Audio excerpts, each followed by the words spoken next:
warahmatullahi wabarakatuh. Perkenalkan, nama saya Rahma Fakaya, diminumi 24101035. Prodi S1 Kesehatan Masyarakat. Baik, langsung saja kita masuk pada pengertian Islam. Islam adalah agama yang mengatur segala aspek kehidupan manusia.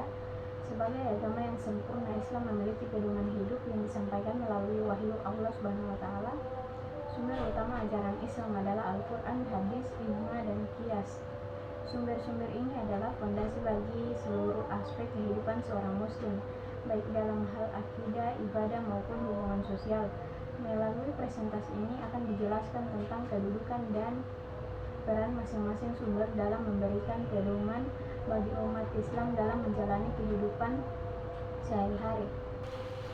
Sumber utama ajaran Islam yang pertama, Al-Quran.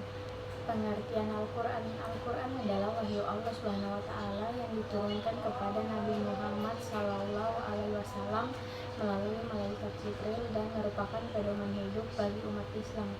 Al-Quran terdiri dari 114 surah yang mencakup ajaran-ajaran Allah tentang akidah, ibadah, akhlak, serta hukum. Kedudukan Al-Quran. Al-Quran adalah sumber pertama dan utama dalam ajaran Islam sebagai kitab suci.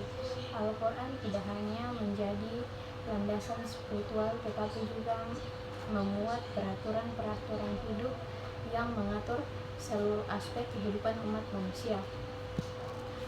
Fungsi Al-Quran. Al-Quran berfungsi sebagai petunjuk hidup, sumber hukum, dan pedoman moral bagi umat Islam. Al-Quran mengajarkan nilai-nilai kemanusiaan, kedamaian, serta keadilan yang harus diterapkan dalam kehidupan.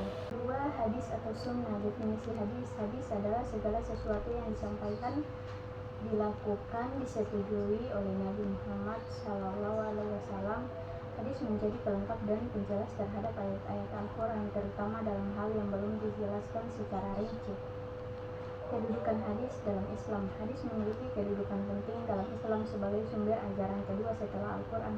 Hadis melengkapi dan menjelaskan Al-Quran sehingga ajaran agama lebih mudah dipahami. Klasifikasi hadis. Hadis terbagi menjadi 3 berdasarkan tingkat kepercayaan, yaitu hadis sahih atau paling sahih, hadis hasan atau cukup sahih, dan hadis dhaif atau lemah. Klasifikasi ini digunakan untuk mengetahui keabsahan dan nilai hadis dalam menjadi pedoman. Sumber-sumber pendukung ajaran Islam. Yang pertama, ijma. Pengertian ijma. Ijma adalah kesepakatan para ulama terhadap suatu masalah hukum yang tidak dijelaskan secara langsung dalam Al-Quran atau hadis. Ijma memberikan solusi untuk masalah-masalah baru yang tidak ada pada masa Nabi.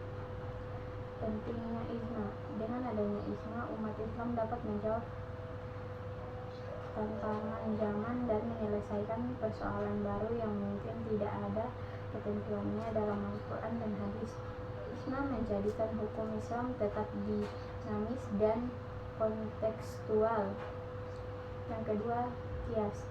Pengertian qiyas. Qiyas adalah metode yang digunakan untuk menetapkan hukum dalam Islam dengan cara menganalogikan masalah baru yang belum ada ketentuan hukumnya kepada masalah yang sudah ada ketentuan hukumnya. Qiyas digunakan ketika Al-Quran dan hadis tidak memberikan jawaban langsung. Peran qiyas. Dengan qiyas, ulama dapat menetapkan hukum baru yang sesuai dengan ajaran Islam sambil mempertimbangkan relevansinya dengan prinsip-prinsip yang ada dalam Al-Quran dan hadis. Sumber-sumber lain dalam ajaran Islam. Yang pertama, maslahah mursalah. Maslahah mursalah adalah prinsip yang digunakan untuk mencapai kebaikan umum. Jika suatu keputusan dianggap membawa manfaat, maka diperbolehkan selama tidak bertentangan dengan ajaran Islam. Yang kedua, istihsan. Istihsan berarti memilih solusi yang dianggap lebih baik dalam keadaan tertentu, meskipun mungkin berbeda dengan aturan umum. Prinsip ini digunakan untuk mencapai keadilan dan kepentingan umum. Yang ketiga, urf. Urf atau adat kebiasaan yang tidak bertentangan dengan syariat Islam dapat dijadikan sebagai rujukan selama kebiasaan tersebut tidak melanggar prinsip-prinsip dasar Islam, maka dapat diterima sebagai sumber hukum. Kesimpulan, Sumber ajaran Islam terdiri dari Al-Quran, hadis, ijma, dan qiyas. Setiap sumber memiliki peran penting dalam membimbing umat Islam agar dapat menjalani hidup sesuai dengan ajaran Islam yang benar. Al-Quran sebagai sumber utama merupakan pedoman hidup, sedangkan hadis menjelaskan dan memperjelas kandungan Al-Quran.